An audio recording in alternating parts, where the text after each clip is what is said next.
Hello, I'm Ingrid, and I'm 27 years old. I was orphaned at a very young age because both my parents passed away in a car crash. They didn't have any family to look after me, so I was put into an orphanage. I was there for about 3 years before my parents adopted me. My adoptive parents turned out to be these billionaires, so I had a pretty rich and fulfilling life after that. They didn't want to make my adoption a big deal, so they kept it hushed up. They wanted to do good without it having been broadcast everywhere. When I turned into an adult and had my own place, the two of them decided that they wanted to expand their business further and took to touring Europe in search of opportunities. It was around this time that I met Patrick, my now ex-husband. We met in college and instantly liked each other. After a couple of conversations, Patrick, a very happy-go-lucky, caring man, made me like him a whole lot more. Our dates led to us becoming an official couple. We had the perfect relationship, although there was one problem. It was no secret that Patrick's family did not like me. The first time I met them, Patrick and I had just graduated college. He waited to introduce me to his parents until we were both well settled in our lives. By that, I mean that we were both working good jobs. Patrick had warned me that his parents tended to be a little judgmental when it came to their children's significant others, and he wanted me to make the best impression I could. I didn't mind, but meeting the parents was nerve-wracking for me. By the time Patrick introduced me to his parents, we had been dating for a good 4 years. In those 4 years, we also got engaged, so I guessed that, in itself, it was going to be a problem for his parents, considering they never even got to know me as his girlfriend. I remember freaking out about it with Patrick the day before we were supposed to meet his parents. They're going to hate me, Patrick. They won't, I promise you. Do you not think that they'll be shocked to find out that we're engaged? Well, yeah, but I don't think it will be that big of a deal. Are you being serious right now? You were scared about introducing me to them because you know how judgy they are, and you think introducing me as your fiancé is not going to make them judge me even more. Look, even if they do, will what they say really matter? It won't to me, but I don't know about you. You always seem so careful about them. I promise you that it won't affect or matter to me at all, Ingrid. All right, if you say so. But do you think maybe we should just not tell them we're engaged, and then, like a month or so later, we should tell them? Will that make you feel any better about this whole thing? Because I have no problem with either of the options. I think we should hide it just in case. I'll do anything to get on that good side. You have nothing to worry about. I'll be there with you no matter what. Thanks, sweetie. The only reason I had been freaking out so much was that whenever I suggested that Patrick tell his parents about me, he would make a whole fuss about them not going to approve of me. Now, at this point, I began to kind of understand why. You see, Patrick's family were pretty rich, and they loved to live lavishly. They wanted that for their children as well, and the only way they accepted their children dating was if they also mingled with people who were as rich or even richer than them. The way I was living back then was by no means rich according to their standards. I hadn't told Patrick about my family because I didn't see the point of it. Plus, by the time I figured out why he was so adamant about not letting me introduce myself to his parents, I felt like it was even more unnecessary for them to know just who my father was. I wanted them to like me for me and not for my money. I naively believed that they would like me that way, but oh boy was I wrong. We decided to meet Patrick's parents at a fine dining restaurant. At that time, Patrick held my hand as we walked in. I wore my engagement ring on my necklace because I wanted to keep it on me without actually drawing any attention to it. When we got to our table, his parents already looked upset. Patrick told me to expect that because they were big sticklers about time. When we had arrived exactly 2 minutes late, well, we were already off to a bad start. His parents gave me a once-over and twisted their faces into disgust. They proceeded to ignore me for a little while as they made conversation with Patrick. I will admit I felt really small in their eyes. The longer they ignored my presence, the stronger my urge grew to leave. I kept my head down for the most part until finally, Patrick drew his parents' attention towards me. Mom, Dad, you can't just keep talking to me here. This is my wonderful girlfriend, Ingrid. Oh, hello. It's a pleasure to meet both of you. Hi, I wish I could say the same. Mom? What? I'm only speaking the truth. So, Ingrid, I heard you and Patrick met in college. Is that right? Yes, we did. We happened to share some classes together. Ah, and how did you manage to attend this college? From what I know, the tuition is pretty high, and it's a pretty hard place to get into. Dad, that is enough, Patrick. You will not speak to your father that way. He's asking a very valid question, Ingrid. Please answer him. Well, I got a full ride there. I'm super grateful I got to go there because not only did I get to learn a lot of things, but I also got to meet Patrick, which has been one of the best things that has happened to me. Of course, it's one of the best things that's happened to you. He's loaded, and you need that kind of money. At least you have some brains because your looks aren't all that good. You know what? That's enough. We're leaving. Come on, Ingrid. Patrick grabbed my hand, and we walked out. I was in shock at the way that his parents had treated me. I couldn't believe that people could be so mean so openly and to the person's face. I was in too much shock to even feel anything. The car ride back home was silent because Patrick was fuming. When we reached home, Patrick made it a point to make sure that I was doing okay. But truthfully, at the moment, I really did not know how to feel. I had dressed up nicely and made sure that I sat properly as well.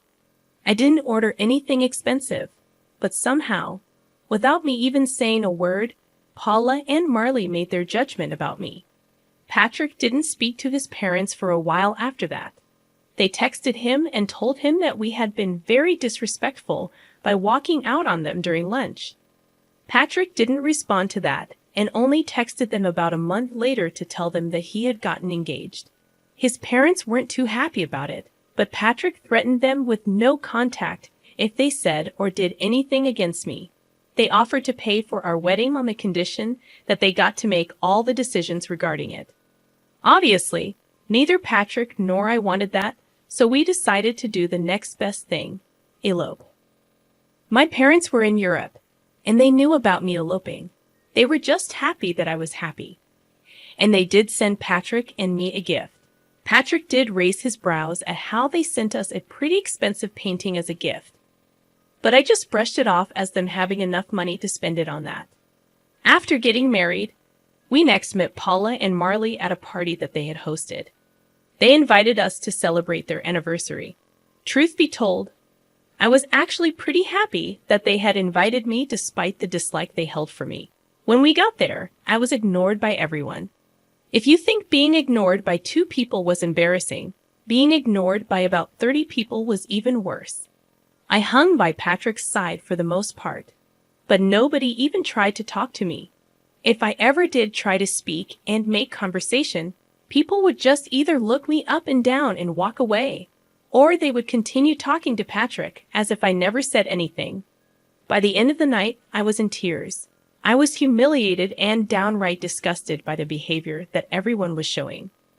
The crowd had asked Paula and Marley to make a speech at the end of the night, and they got up to make one. By this time, I was tired and I wanted to go home, but in their speech, they began by talking about how grateful they were to have almost everyone in the room in their lives. That was only the first jab that they threw at me. They kept making many more, which the guests kept laughing at. At some point, I just got up and walked out. I ordered an Uber and went back home. I cried the entire way back home and up until Patrick got back home. When he got back, he seemed upset and angry. Why did you walk out like that? Do you know how embarrassing that was for me? What? What are you talking about? Don't play dumb with me right now, Ingrid. I had to endure my parents yelling at me and a lot of the guests pitying me for being with you. Are you serious? What about how embarrassing it was for me? Oh, come on, Ingrid. You could deal with it for one night. It was my parents' anniversary, for God's sake. I was ignored by everyone, and your parents chose to make even more fun of me in their toast. How do you possibly expect me to be okay with something like that? I'm not saying what they did was right, but you could have just lived through it. I would have spoken to them about it after. What would that have done for me? I don't like being put in positions where I'm only being humiliated. Everyone was laughing at me. You've never been in that position before, so it's easy for you to talk about this like it's no big deal. My parents expect an apology from you. I want one too. I'm afraid that I won't be doing that. I'll only do that if they give me one too. As for your apology, I see no reason for apologizing to you. You always stood up for me. I don't see why this is any different. This is very different because, unlike before, you humiliated my family in front of all our guests, and your parents humiliated me, your wife, in front of all their guests. Maybe my parents were right about you. You're impossible. With that, Patrick went to sleep in the guest bedroom. I couldn't understand why he had a sudden change of behavior. Was it really that bad for him after I walked out? He was always the first person to stand up for me, especially considering the fact that I was usually bored with whatever his parents had to say about me. For me to walk out should have been the biggest signifier of just how bad they made me feel. Yet Patrick didn't seem to care about that. Patrick didn't talk to me for the next week. I also got a lot of texts from his parents, calling me ungrateful and an embarrassment. I tried to talk to Patrick, but he refused to. Eventually, I decided to give in and apologize to both him and his parents. Even that felt humiliating, but I was willing to go through it because I loved Patrick. And I didn't want this to be the hill I died on. Things after that only got worse for me. Patrick's parents retired and spent a lot of their time hosting family dinners. They hosted it once a week, and Patrick was always invited. The first time they hosted it, Patrick brought me along with him to their house. As soon as I stepped in, the atmosphere in the room got awkward. Paula was busy getting ready, so she didn't see me immediately, but Marley and the rest of Patrick's siblings awkwardly glanced at me. They didn't talk to me, and Patrick left me to stand by myself while he caught up with the rest of his family. When Paula came downstairs, she saw me and practically flew over to me in rage. "What are you doing here?" "Excuse me?" "No, I will not excuse you. What are you doing in my house right now?" "Well, you invited us for dinner." "Wrong. I invited Patrick because it's a family dinner. I'm Patrick's wife, so I'm a part of this family, am I not?" "Absolutely not. An orphan like you deserves no space in this family." "What? You thought you could hide the detail from us. We do background checks on our children's spouses, and you are not in my son's league whatsoever. I will never accept you here." "Why not? That can't be the only thing that determines whether I get to be a part of your family. You're ugly and poor. You'd never fit into our elite circles. I never want to see you again." "Why are you being so superficial? Are you scared that I'll damage your reputation just by existing?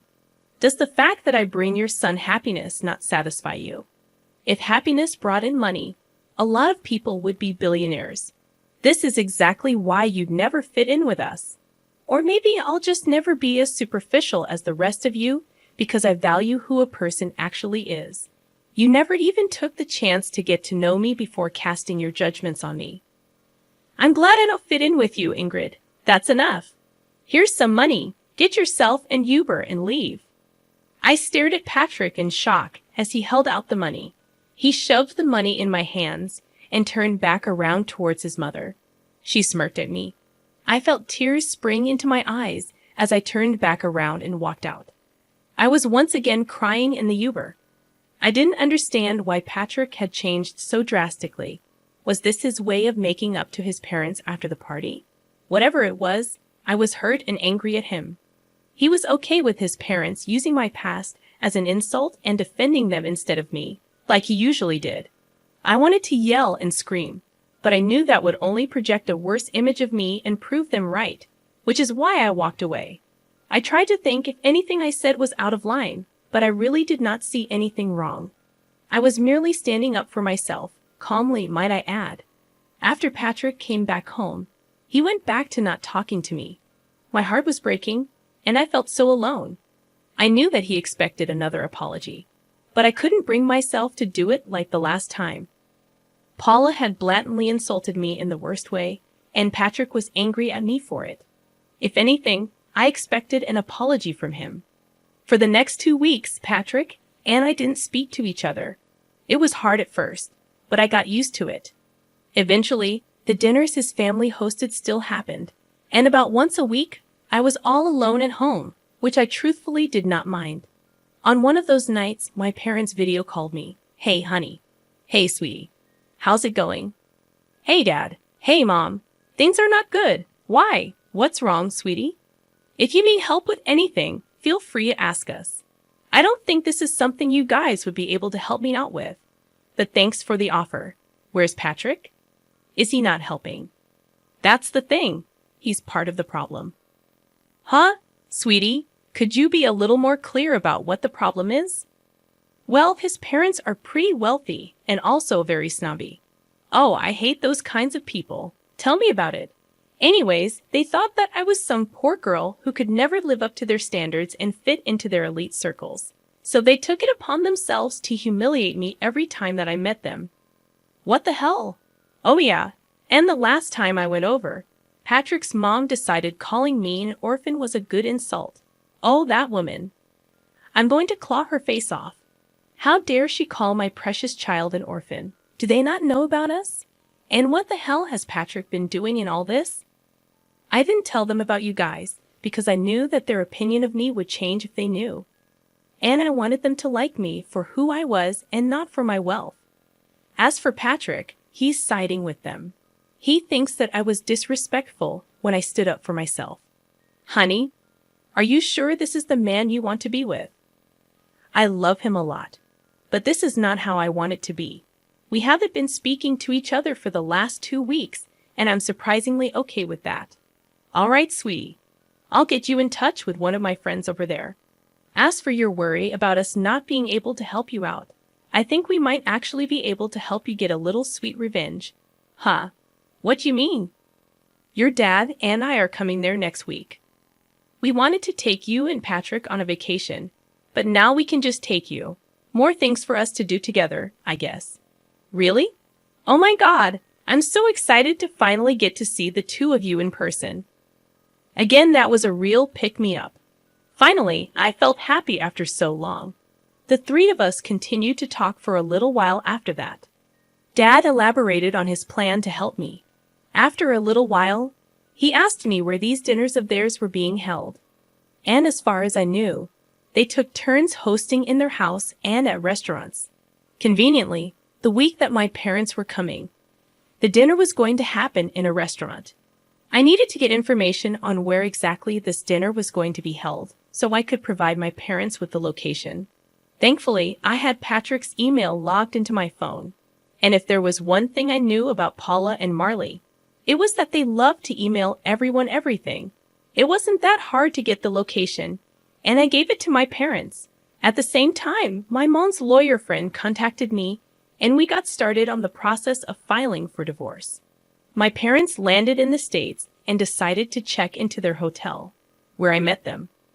We had lunch together, and then the two of them sent me on my way for a spa day that they entirely paid for because they thought I deserved it while they got ready to get revenge on my in-laws. My parents walked into the restaurant that Patrick and his family were at. According to Dad, when they approached the table, Marley and Paula began to murmur among themselves as they recognized just who he was. Mom told me that this was how the conversation went. Hello? Oh my gosh, Mr. Burns. What brings you here? Oh wow, I just happened to see some familiar faces, and I figured that I could drop in and probably dine with you. Familiar faces? Who are you speaking about, Mr. Burns? Well, I see Patrick. Me? Well, hello. A pleasure to meet you. You, my daughter, has spoken a lot about you. But speaking of my daughter, where is she? Your daughter? I'm afraid you're mistaken. I don't think she's here, but she should be, right? I'm sorry, Mr. Burns, but we didn't even know that you had a daughter. Of course I do. And she's married to Patrick. What? I'm sorry, but I think you're mistaken. Yes, his wife's name is Ingrid, and she was an orphan. Yes, I do know that, and that is why we adopted her. Excuse me? You're her dad? Yes, and from what I see, she isn't here. She's been telling me that there has been some problems with her in-laws, but I see what the problem was. It was you. No, she was the one who hid this huge thing from us. If we knew, you would have treated her better. She didn't want you to treat her nicely because of her background. Oh well, she did ask me to hand this over to Patrick. My dad handed Patrick the divorce papers and walked out. After that, it only took a couple of phone calls for a lot of investors to pull away from Marley's business. They were quickly crashing, and nothing was more satisfying than watching them crumble down to the levels that they made fun of. I got a lot of texts from all Patrick's family, calling me a bunch of nasty names while some of them begged me to talk to my dad and reverse what he had done. Patrick thankfully signed the divorce papers without any hassle. My parents and I went on a long vacation after that. I had the time of my life, and I slowly began to heal. Yeah, it hurt that I had lost the love of my life, but I also learned just how important it is to stand up for myself. I'm forever grateful to my parents for everything they've done for me, and I can't wait to see what else life has to offer me.